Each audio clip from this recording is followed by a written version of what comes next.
L'Éternel Dieu, après avoir tout créé, prit l'homme et le plaça dans le jardin d'Éden pour qu'il le cultivât et le gardât.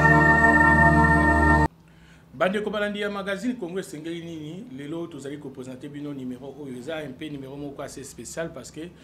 bino nous soboyebi tembo cannabis au Congo, tozali bongo na Day national wana ezali te oyo babomi bande ko na niveau ya est mais ezali oyo makama e uti ko salama na mbula oyo betamaki na journée ya les 12, les 13 na les 14. Lelo bandeko na kati ya émission oyo tokotala nini oyo vraiment esali ete mbula ya oyo e uti ko beta pe esala makama miike boye vraiment esali passe na mabota ebele na émission ya lelo tokopesa bino bilan oyo esalami bongo na makama wana bande kobalandi ya magazine Congo Esengeli Nini. En tout cas na kosenga na bino vraiment bozala branché parce que magazine oyo lelo tolingi to réfléchir ensemble bande ko mboka na biso lelo Congo tozali ko banda yango. D'abord na premier élément oyo tozali ko senga na régie na biso akoka ko proposer biso pona koyeba lolenge nini oyo situation e pasaki mbula wana eyaki ndenge nini pour que bandeko banso ozaki kolanda biso bokoka kolanda bokoka koyeba exactement mingi kati na bino bomonaki ba image mususu mais mususu bomonaki te mais to vanda wana botala lolenge nini capitaine na biso ya Kinshasa ekomaki mukolo wana ya mardi mercredi lolenge oyo vi na biso ekendaki. En tout cas bandeko tokeina on a régi bongo tozonga juste après pour na ko présenter bino magazine na biso.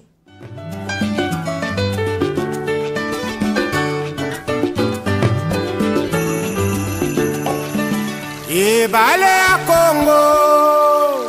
e jali lopangota kashi e jali shenzela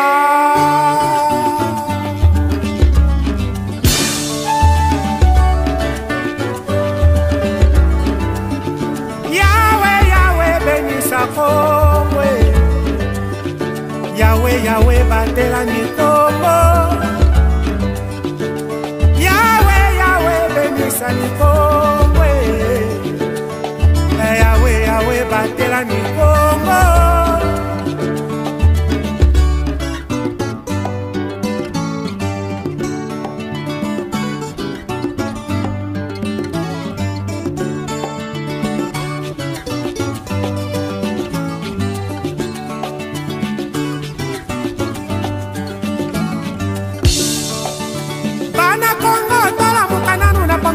ndenge tokoki kobongisa mboka bakoko batikela biso bangala na bakongo baluba bashwaili babembe na bateke balali na bamboshi toali bana kongo toyokana ye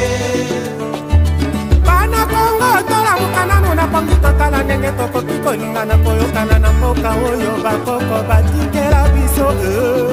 kasai bakongo ekwatere mamlenga enyali na lepu la boezala le kwilu tango ekoki tolingana ye Kongo mboka monene kubanda Lubumbashi pe na Pointe Noire etona bomengo na bato ya mayele elingi etumba te po etumba ebenganaka kimia ebomaka bondeko eteki ekolo oyina libungo bani pe wakabami Yahweh Yahweh benisa Congo Yahweh Yahweh batela bana Congo Yahweh Yahweh benisa Congo Yahweh Yahweh batela ni Congo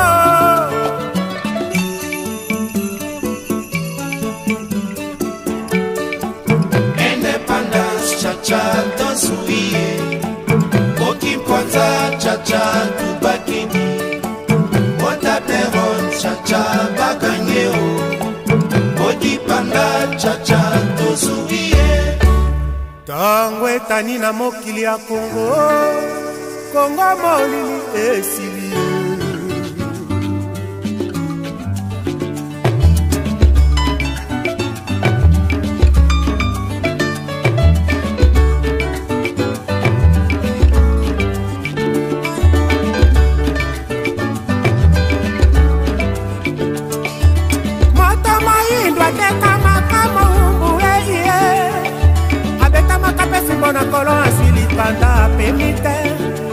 bitumba na bitumba, conflit sur conflit. Yeba mboka etambolaka na mokonzi ye moko te, kasi elongo na peuple. Imbwa azali na makolo manehi, alandaka nzela seaka ye. Makonzi ya Kongo, makambi ya Kongo e. Makonzi ya Kongo, makambi ya Kongo e. Denis Sassou Nguesso, Ochombe mondial,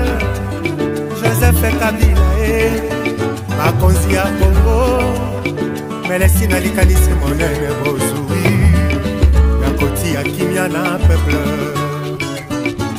Et mon autre terre qui est Congo, cultivons-la pour un avenir meilleur. Yahweh, Yahweh, bénis sa Congo. Yahweh, Yahweh, batela ni Congo. Yahweh, Yahweh, bénis sa Congo. Yahweh, Yahweh, batela ni Congo. Prophète Simon Kimbangwe, Machwandere, Ana Congo, Ebale ya Congo,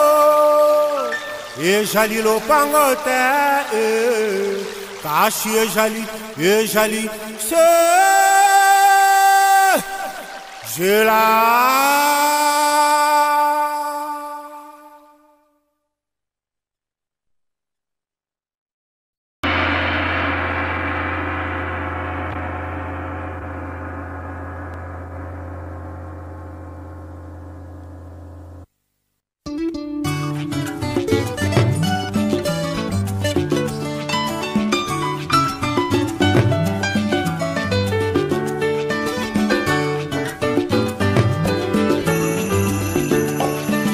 Ebale ya Congo,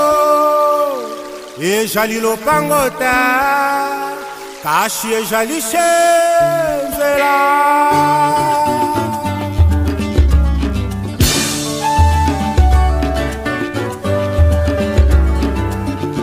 Yahweh, Yahweh, benisa Congo.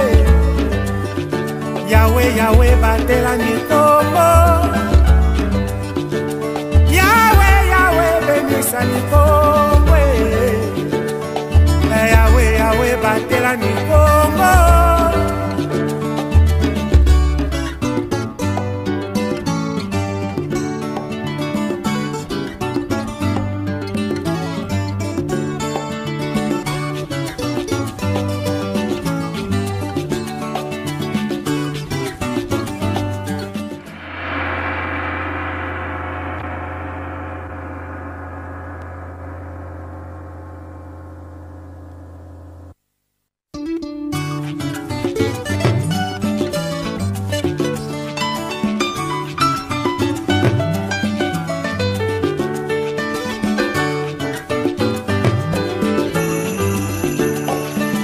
Ebale ya Congo,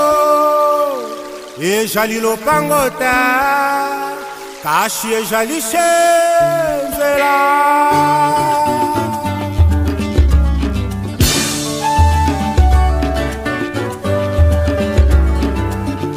Yahweh, Yahweh, benisa Congo. Yahweh, Yahweh, batela ni Congo. Ni Congo, Yahweh, Yahweh, batela ni Congo.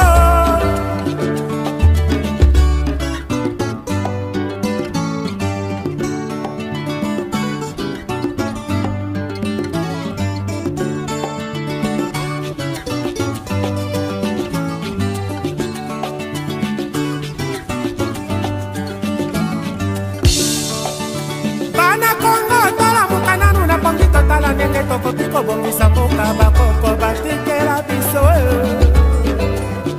Bangala na bakongo, baluba bashwahili, babembe na bateke, balali na bamboshi, toali bana Congo,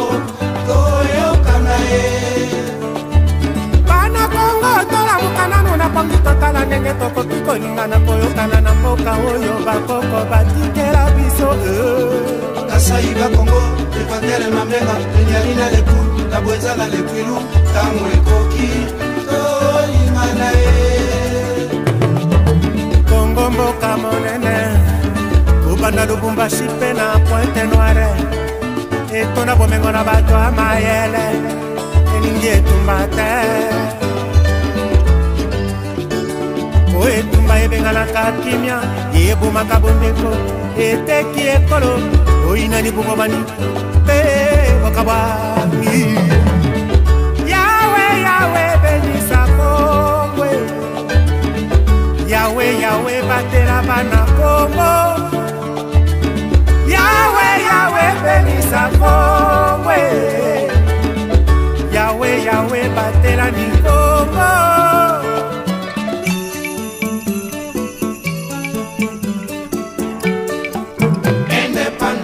Chacha dansuie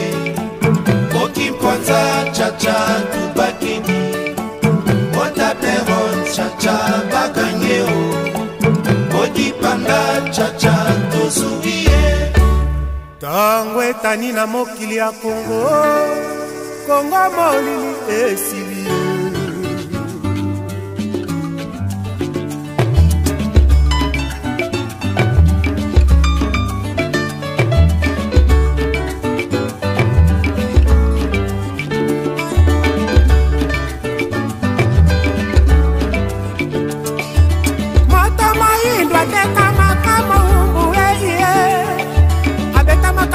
na kolon asili panda pemite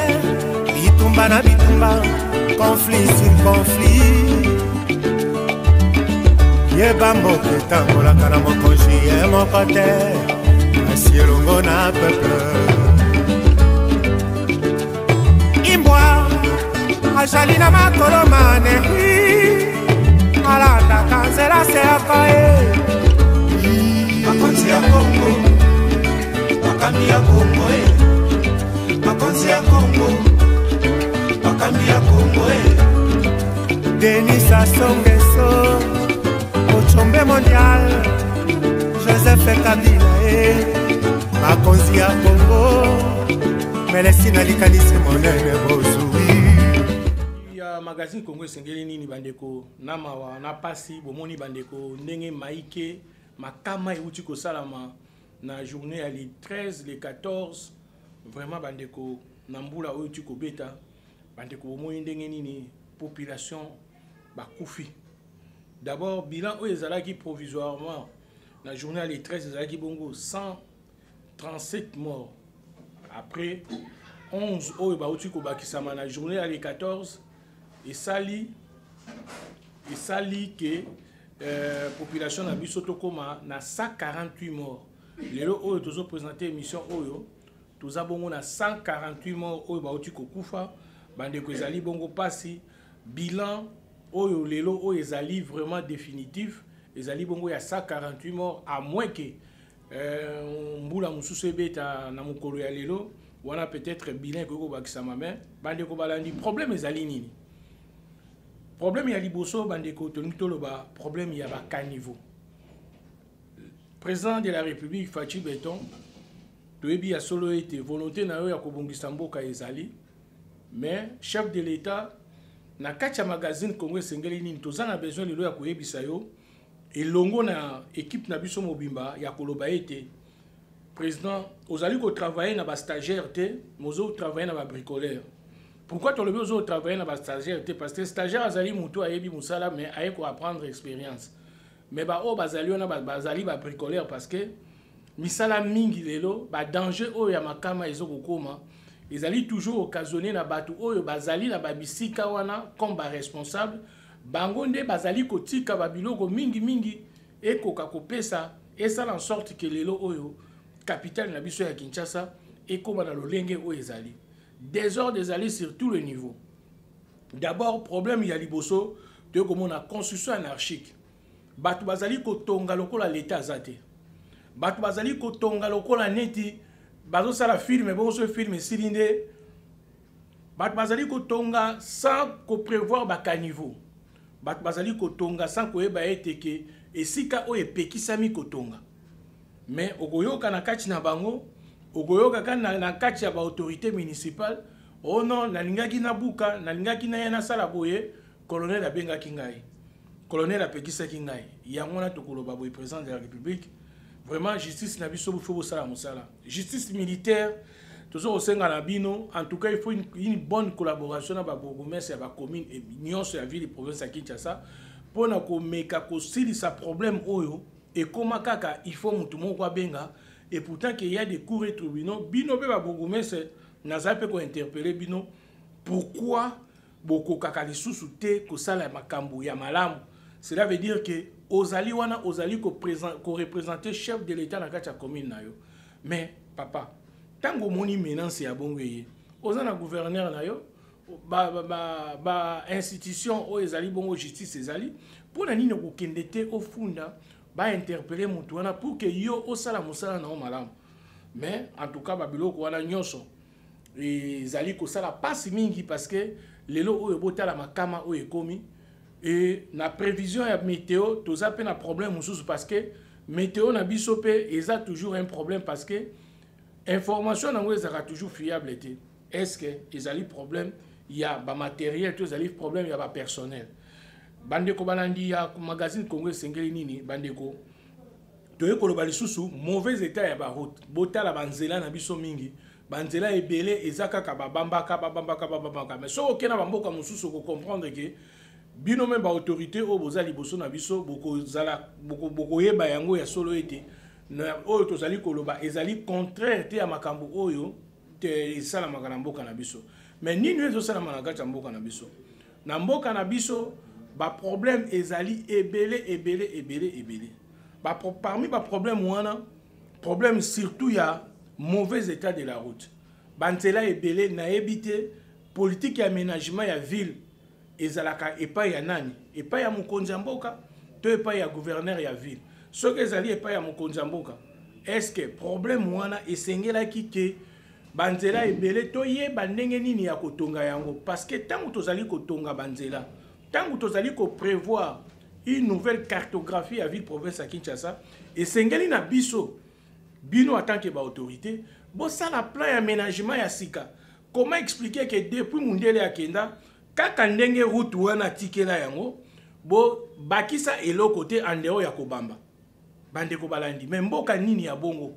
mais na mboka mususu ko kiyo komona ke nzela oyo yaki okutaki yango ya de cela 5 ans okomona yo kutia ngo peut changer par exemple to go pesa exemple lelo Mobutu azalaka lisusu te Kabila pas ali lisusu te mais to monaki ke Joseph Kabila tanga yaki na tana ye azwaki quand même boulevard o Mobutu atikaka na bandi mibala komisa ngo pe ya 8 bandi de la même manière ceux qui bosalaki ko tonga na banzela o ezali bongo route nationale numéro 1 pourquoi on komisa ngo autoroute te parce que la loi est lobby que la terre et la sous-sol appartient à l'État congolais mais ceux qui est là quoi ezali ko appartenir à l'État congolais ba autorité au bozo na biso en tout cas tout ça la politique to yeba nini o esengeli pour que politique ya mboka ya capitale na biso ya Kinshasa ekoka ko revêtir yango ba moyen o eko permettre circulation même le temps toujours le problème il y a problème il y a ba route il y a ba nini tout notre souci ezali d'abord ya koyeba nini o esengeli population na biso esengeli à vivre population senga vivre na kimia à vivre na sengo peut permettre biso quand même to kenena bango elongo bandeko balandi tozali bongo kozonga na régie ba proposer biso ba élément total lolenge nini deuxième phase ndenge nini nzela ebukanaki ndenge nini ba autorité premier ministre Sama Lukonde ndenge ayaki pona koyeba lolenge kotala état ya situation bongo tozonga juste après.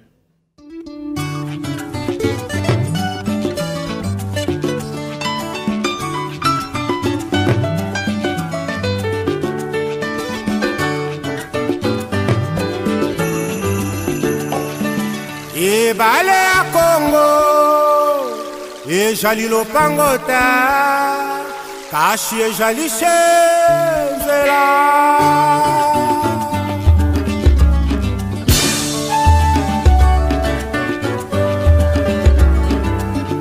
Yawe benisa Congo Yawe batela ni Congo Yawe bongisa Kongo yawe yawe batela Kongo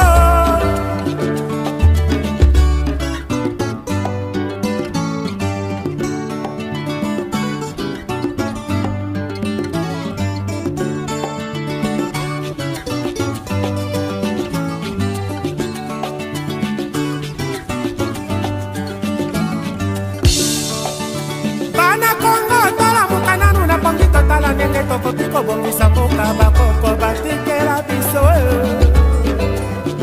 bangala na bakongo baluba bashwahili babembe na bateke balali na bamboshi toaliba na kongo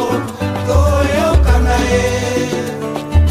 bana kongo tolamuka nanu na pongi totala ndenge tokoki kolingana koyokana na mboka oyo bakoko batikela biso kasai bakongo ekwatere mamenga enyali na lepu na bwenza na lekwilu tango ekoki tolingana ye kongo mboka monene kobanda lubumbashi mpe na pointe noire etonda bomengo na bato ya mayele elingi etumba te po etumba ebenganaka kimia ebomaka bondeko eteki ekolo oyina libungobani mpe bokabwani yawe yawe benisa Kongo yawe yawe batela bana Kongo yawe yawe benisa Kongo yawe yawe batela ni Kongo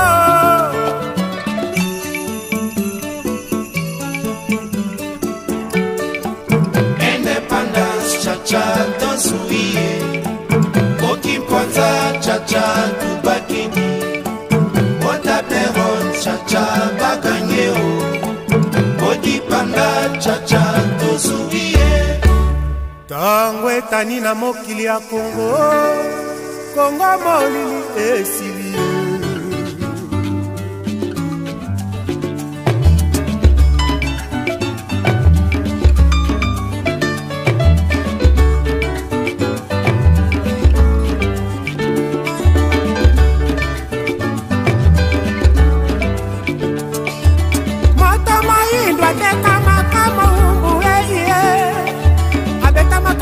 na kolo asili panda penite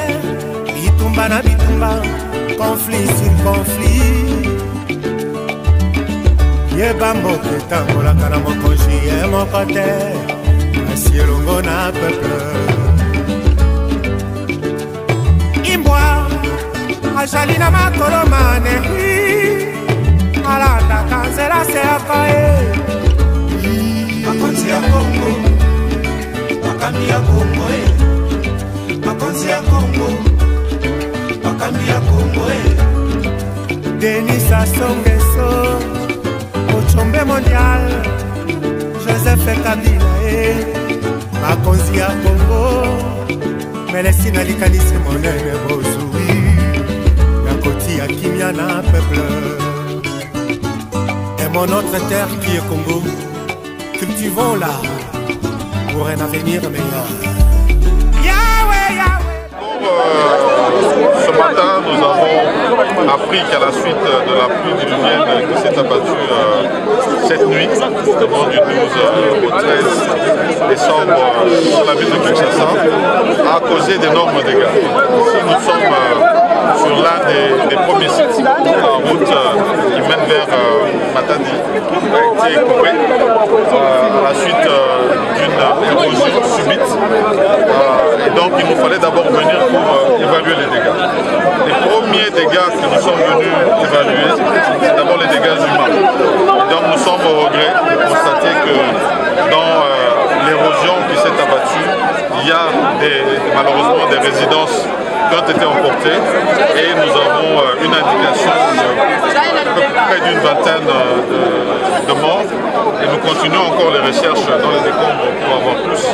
et vraiment établir le dernier bilan.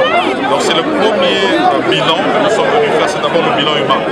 et apporter avec tous les secteurs avec lesquels nous nous sommes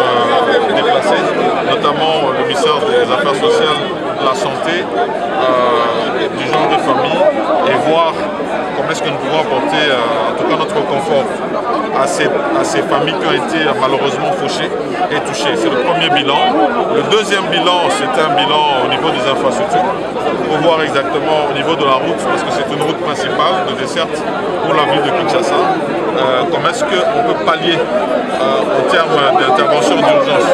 Je crois qu'à mon arrivée ici, vous avez pu déjà voir que les travaux de remblaiement ont déjà démarré, de manière à ce que très vite nous puissions avoir un retour de la route avec, pour commencer, les petits véhicules, les petits charrois. Et ensuite, nous allons faire un travail de plus grande envergure. Les petits charrois, ça devrait être dans les 24 heures, que l'on pourrait revoir déjà le retour de la route, où ils pourront passer. Mais le grand charroi, il va nous falloir des travaux de génie civil qui peuvent prendre 3 à 4 jours et revoir la route être ouverte et permettre que l'on puisse avoir de nouveau une liaison entre Kinshasa et Matadi ici sur ce site de Mitendi. Et bien sûr, une sensibilisation encore une fois de plus à la population, sensibilisation que nous faisons généralement aussi avec la ville-province de Kinshasa, vous avez vu que nous sommes avec le gouverneur, sur les zones non édificantes où on ne devrait pas avoir des constructions. Et c'est lorsque nous avons malheureusement ces constructions anarchiques que nous subissons ce type de revers qui pose énormément de dégâts. Tout un travail est fait, un rapport établi pour que tous les jours nous puissions travailler sur ces zones justement édificantes et que nous puissions rétablir l'ordre qui aurait dû être pour préserver cette ville de Kinshasa qui est la capitale et qui nous échappe. Et donc c'est ce message que nous sommes venus apporter. Nous avons d'autres sites, malheureusement nous avons d'autres victimes humaines que nous allons visiter avant de pouvoir faire un bilan général non seulement au niveau des infrastructures mais aussi au niveau de la desserte en électricité, parce que sur l'un des sites, notamment celui du site de Funda, où nous avons une sous-station, nous avons effectivement ces indications en termes de dégâts sur les infrastructures de l'électricité. Donc nous allons faire cet effort de sorte que nous puissions avoir des solutions très rapidement. Et donc un bilan en fin de journée sera donné tant sur le niveau de ce que nous avons comme pertes humaines, des infrastructures et des actions urgentes qui vont être menées. Voilà. Merci beaucoup Bandeko, nous allons kolanda biso partout à travers le monde. En tout cas, suggestion, remarque Nabino, vraiment ils allaient la bienvenue pour toujours conseiller la bino musala o esengeli Bandeko. Bouti komona bongo ndenge premier ministre longo na mona mboka Gentini Ngobila o azabongo gouverneur ya ville province à Kinshasa. Ndenge bayaki kotala état des lieux ya situation ndenge c'est passé qui na niveau ya Matadi Kibala bomoni wana route nationale numéro 1 comment euti ko bukana ndenge nini bazui ba mesure oyo e ko permettre quand même misala wana e koka kobanda e koka kosala manandenge moko ya malamu. Bandeko tozali toujours ko continuer na kati ya ville province na kati ya émission na biso concernant makambo elekaki na ville province à Kinshasa mokolo ya mardi mercredi vraiment situation ezalaki très dramatique. Tomona ki vraiment ke mboka oyo ville na biso ya Kinshasa et connaître problème moko ezali très sérieux parce que na ebité même Oveda Dindaki bandeko bozo omona na image Oveda Dindaki bandeko banso oyo mokolo ya mardi wana bazwaki nzela ya kokende misala pona kokoma na boulevard bamataki na saut de mouton bandeko bokomona yango na ba image bomona koma ville mobimba etondaki et makambo wana nyonso esalami wapi esalami bongo au vie et aussi à ba autorité mususu o bazalaki wana et tout le monde a komaki na difficulté ya ko parcourir un coin d'un autre. Pourquoi? Parce que c'est toujours très difficile ya komona ke inondation o ekomaki na ville province à Kinshasa vraiment la kisi était la ville problème d'assainissement a un problème très sérieux très sérieux. C'est-à-dire toutes les grandes avenues, toutes les caniveaux ezala qui bouché. Yangwana en tout cas gouverneur de la ville province de Kinshasa vraiment tokosenga na yo musala vraiment ekota. Musala kirage ya ba caniveau to suto loba likambo oyo na kati na magazine na biso comment expliquer que boye bo kire caniveau. Bo bimisi mabele me bolongoli yango te bo chiki yango wana. mais mbula tango ye ezui ekotisi yango et moyen évacuation ya malamu ya mai salama ezate parce que pour la nini bozwaki biloko bobimisi yango et que tango bobimisi yango bobosani ke bolo il fallait kolongola yango na éviter soki na kobenga yango kobosa na obeza kanai mais en tout cas ba autorité problème oyo ezali problème oko très sérieux et ezali vraiment likambo oyo biso banso ba oyo nyonso tozali na ville province ya Kinshasa ezali likambo vraiment oyo esali pasi makasi bongo bandeko tokozonga mwa mukie tokende kotala bongo lolenge oyo ministre ya intérieur mwana mboka aselo asola ki bongo na ba bourgmestre pour que batala lolenge nini bakoki ko ramener politique ya sika pona koyeba ndenge nini ville na biso province ya Kinshasa ekoki ko ramener quand même ba solution et puis bongo tokozonga juste après poto koka ko continuer magazine na bino Congo sengeli nini Congo sengeli ebonga Congo sengeli ete tozana ba homme capable o ba yebi bongo ko sala musala na ba malamu o ba yebi bongo ko permettre quand même ville oyo ezala ville moko ezala vraiment ya malamu eke mbula soki ebeti soki esili mutu nyonso azala capable ya ko circuler que non mbula soki ebeti ezala etokoma kolela bibembe lokola lelo tokomi na 148 morts pona 2 jours ya mbula bandeko ezali trop c'est trop vraiment tokoki ko continuer boité parce que la ville ezo kosenga ke esengeli na biso toyeba lolenge nini oyo to memamboka na biso Congo esengeli ebonga Congo esengeli kende liboso colère te Congo esengeli ba homme compétent à la place qu'il faut voilà bandeko balandi to keina na régie bongo tozonga juste après pour que to continuer magazine na biso na bino elongo Congo esengeli nini Congo esengeli ebonga Congo esengeli etongama Congo esengeli politique ya sika na ba oyo ba yebi misala malamu to kei bongo tozonga juste après Kinda, bourgmestre de la commune de Sénégal. Brigitte Malouké Kembe, bourgmestre de la commune de Anté. Ça, Abdul Razak, bourgmestre de la commune d'Enjili.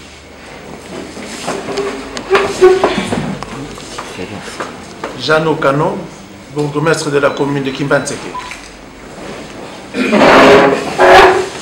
Alido Chibarda, bourgmestre de la commune de Mungambula. Jacques Billy Bonpouli, bourgmestre de la commune de Kisenso. Jean Onema Wembo, bourgmestre de la commune de Makala. Augustin Kamakundi, bourgmestre de la commune de Lingwala. Jean Tsaka Mekaja, bourgmestre de la commune de Lembo.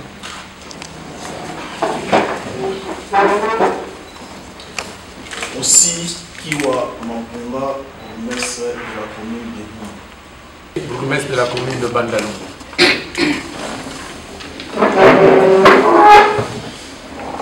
Raphaël Kassongo Ponia, bourgmestre de la commune de Matite.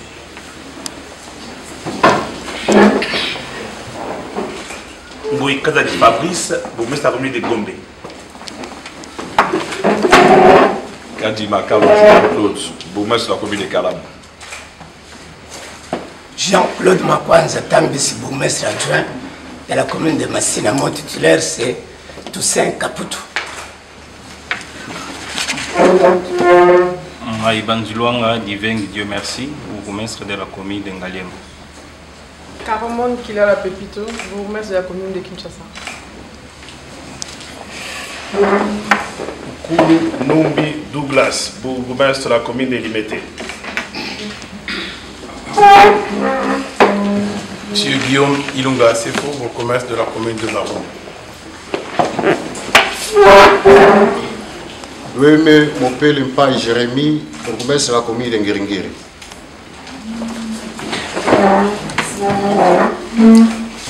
Inona Sengi Fatouma, bourgmestre de la commune de Kintambo. Jacques Mounze Epiana, bourgmestre de la commune de Malou. Mboimeta Bébé, bourgmestre de la commune de Kassabo. C'est l'occasion pour moi de saluer les efforts du gouvernement provincial en ce qui concerne la démolition courageuse et de manière ferme des constructions anarchiques sur des espaces déclarés non édificants. Donc, ces recommandations. Monsieur le vice-premier ministre à l'Intérieur et Sécurité, avec l'autorisation de son Excellence, Monsieur le gouverneur, nous allons nous en vouloir de quitter ces lieux avec votre permission, sans vous dire un mot de remerciement. Mes collègues m'ont chargé de pouvoir vous remercier de nous avoir associés à cette réflexion qui vient de la plus haute hiérarchie du pays. Réflexion que nous considérons du reste comme une instruction. C'est donc en toute responsabilité que nous nous voyons associés à ce travail que nous allons exécuter sans ménager aucun effort. Comme vous l'avez si bien dit, il s'agissait d'une première rencontre solennelle en votre cabinet où les 24 bourgmestres ou les 24 communes de la ville sont associées. Si nous en sommes très heureux, mais nous mesurons les niveaux de responsabilité et d'interpellation par rapport à l'œuvre qui nous attend sur le terrain. Nous remercions aussi son Excellence, Monsieur le gouverneur, de nous avoir donné les outils juridiques pour être efficace sur le terrain. Voilà le petit mot, Excellence, Monsieur le vice-premier ministre. Bandeko balandi ya magazine Congo Sengeli nini ya to continuer magazine na biso Congo Sengeli nini tozali bongo ko senga na ba ebanso oyo bazali na bisika oyo bamoni ete situation eke ezali malamu te soki ke mvula ebandi ekoporme ekomema bango na makama ebele tokosenga na bino bandeko bolongo na bisika ya bongo pe politique ya sike sengeli ekota papa gouverneur parce que ville oyo esengeli ete politique ya solo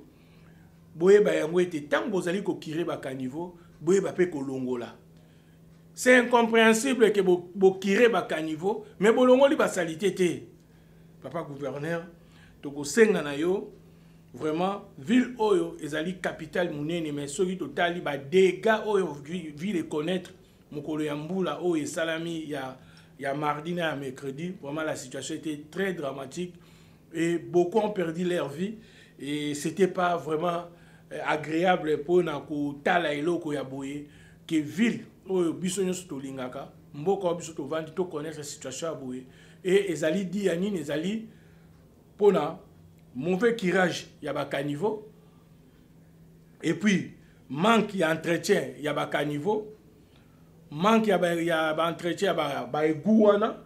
nyonso wana équasonnier ba biloko oyo nyonso totaki komona ya wana tokosenga na gouverneur de la ville province de Kinshasa papa gouverneur en tout cas politique ya sika pona koyeba ndenge nini oyo ville na biso esengeli ezala ville moko ya malamu esengeli ville oyo ko permettre ba ebanso oyo ba koya komona ville na biso bakoka ko sepela bakoka koyeba ete ya solo toyebongo na Kinshasa toyebongo ko sepela toyebisaki bino na ba émission oyo lekaki ete année prochaine Kinshasa et ko connaître bongo festivité ya fête ya francophonie mais francophonie ngo ko sala makaka boy bande ko balani ata ko ko sala manilanga mais avec cette politique salité oyo ezala kati ya Kinshasa botala Kinshasa mbula esili mais tala niveau ya milangi ya Kopal oyo bimaki vraiment c'est très difficile et tokoki ko encourager yango te na yango tozo continuer par rapport ya bilan to bisaki bino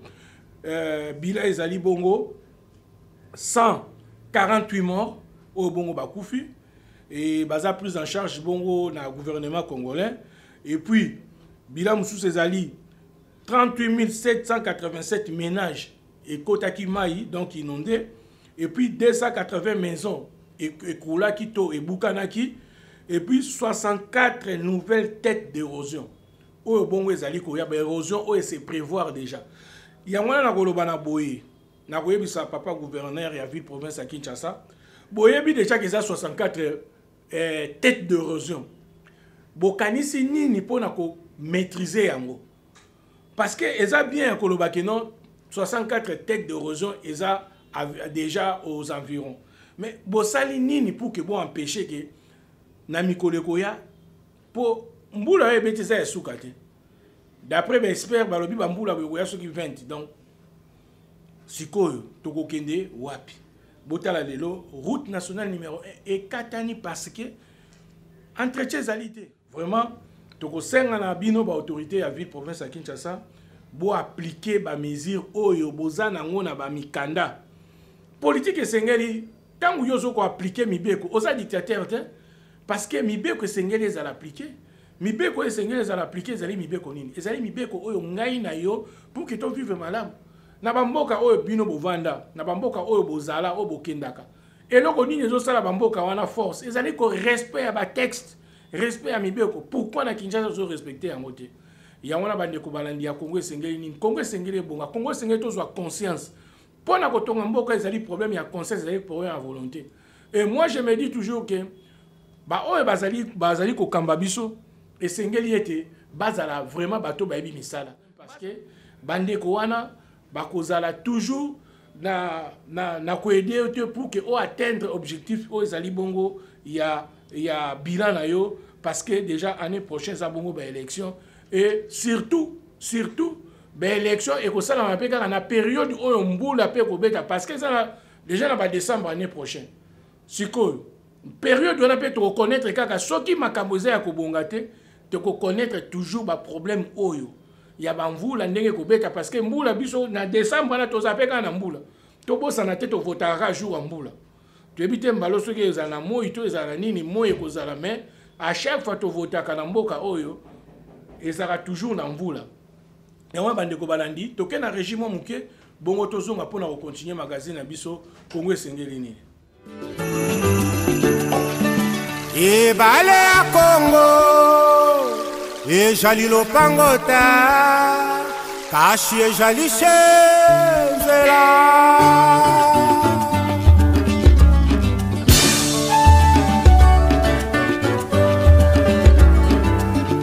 Yahweh benisa Congo Yahweh batela mitombo Sani Congo Yahweh batela ni Congo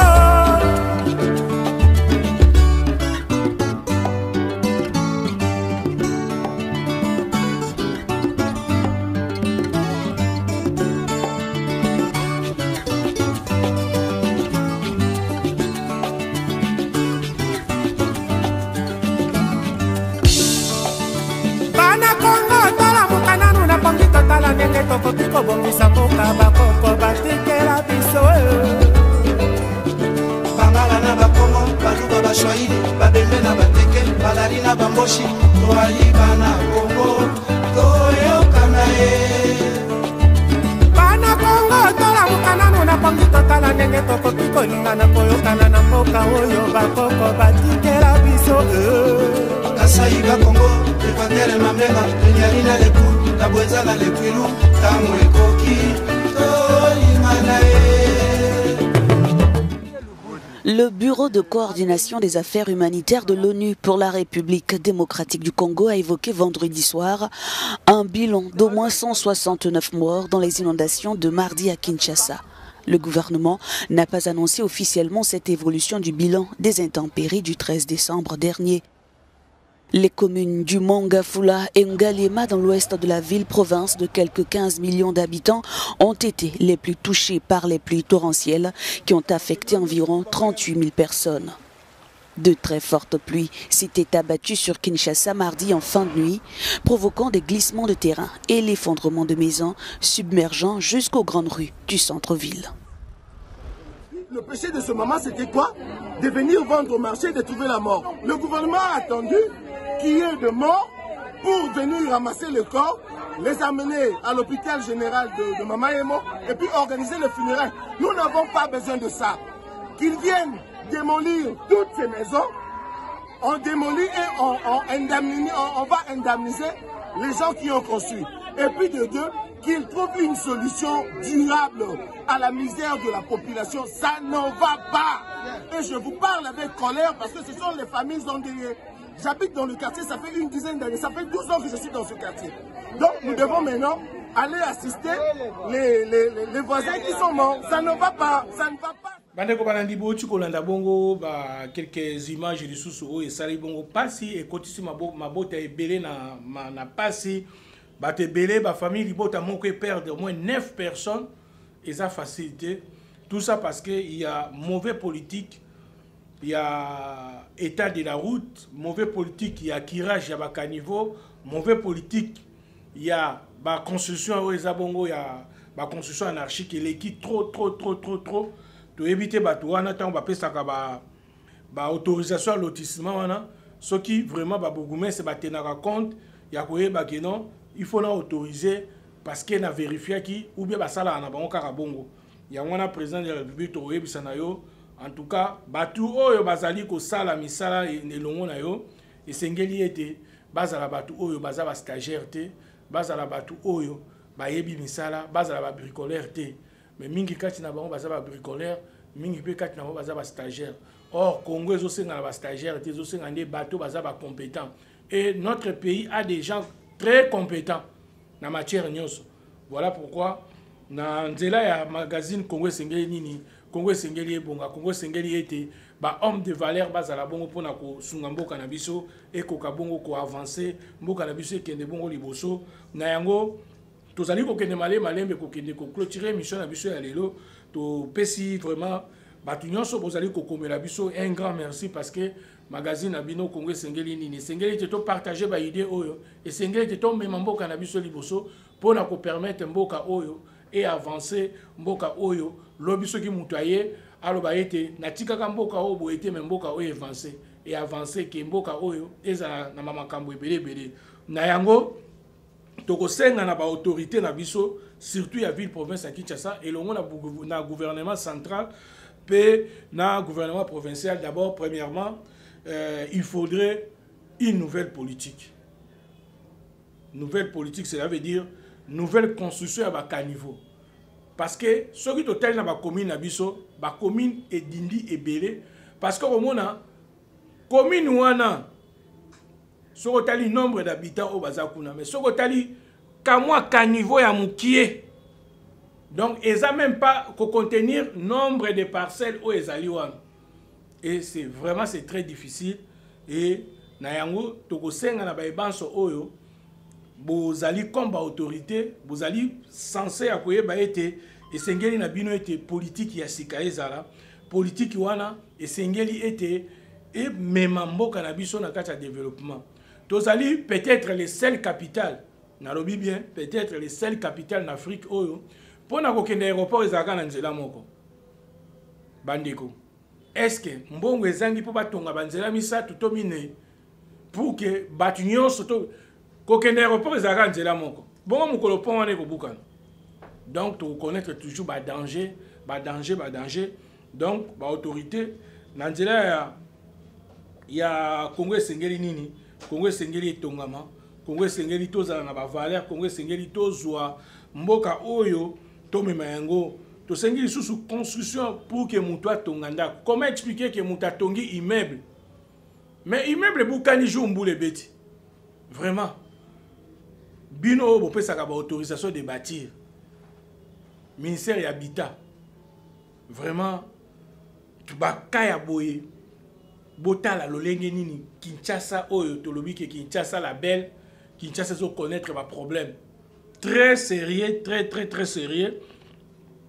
ya mona to yebisa na bino baso oyo bozali kolanda bongo magazine Congo Sengeli nini ensemble na bino bandeko esengeli ete mboka oyo esengeli ekende liboso esengeli ete biso banso ba congolais surtout ba kino en particulier tozwa conscience ya koyeba kobongisa mboka oyo ezali mboka na biso moko et mboka oyo esengeli ete Congo esengeli tongama Congo esengeli ba valeur, Congo esengeli bata ba jale lote, Congo esengeli ete to sala misala oyo. Soki ba caniveau na biso ezalaki kire, soki ba caniveau na biso esengelaki ete ezala lolenge oyo bandeko ba nyonso basuetaka na bamboka na bango ndenge ezalaka. Je ne pense pas que Kinshasa, malgré mbula oyo ebetaki boye tonga to connaître oyo to connaîtaki. Vraiment bandeko oyo pe boso kotonga na ba caniveau ya l'État, bozwi ba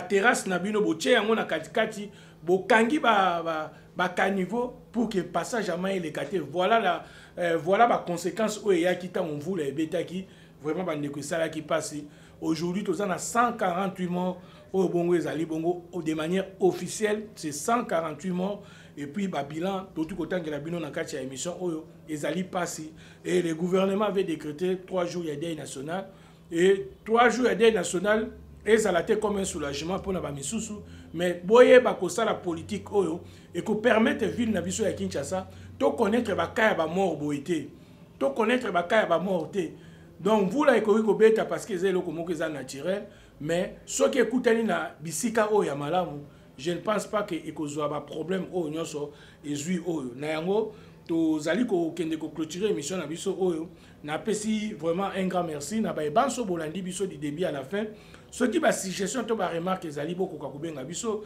émission na biso elongo na bino to komema yango toujours pona ko sala o ezali bongo intérêt à population parce que to ebi ete ya solo mboka na biso a un problème on ezali problème d'homme et il faudrait que les gens compétents na ba place o esengeli pona to permettre mboka o ekende yango na bandeko bino moko bomonaki bino ba oyo bobwakaka ba poubelle na bino na ba caniveau bomonaki conséquence nini ya ba poubelle na bino esalaki mokolo ya mvula ana ndenge betaki vraiment esalaki pasi parce que cette ville ne mérite pas ça. Ils ont mérité en côté. Voilà pourquoi bandeko to comme vraiment na suka ya numéro na biso ya lelo. On dit merci à toute la grande équipe ko banda bongo na ndeko Rigontambo o azaki bongo na micro na caméra to bo sanité ba banso nyonso bazali bongo na niveau ya régie to bo sanité sous bandeko banso oyo bazali bongo na direction bazali ko kamba chaîne oyo to pesi bino un grand merci bandeko to kutani bongo na nouveau numéro ya Congo esengeli nini bandeko Congo esengeli ebonga pe ekobonga parce que oyo alobaka Congo ekobonga te se kaza congolais te to kutani bongo na numéro za koya vraiment matondo mingi kati na maboka na mabota na bino nzamba batela moko na moko surtout bandeko boye éviter ko boka ka bakani ba poubelle na bino na ba caniveau parce que caniveau ezali place ba boka ka poubelle te botika ko tonga likolo ya ba caniveau parce que yango te sengeli salema yango na to kutani bongo na numéro très prochainement na chaîne na bino Balade Monde Télévision.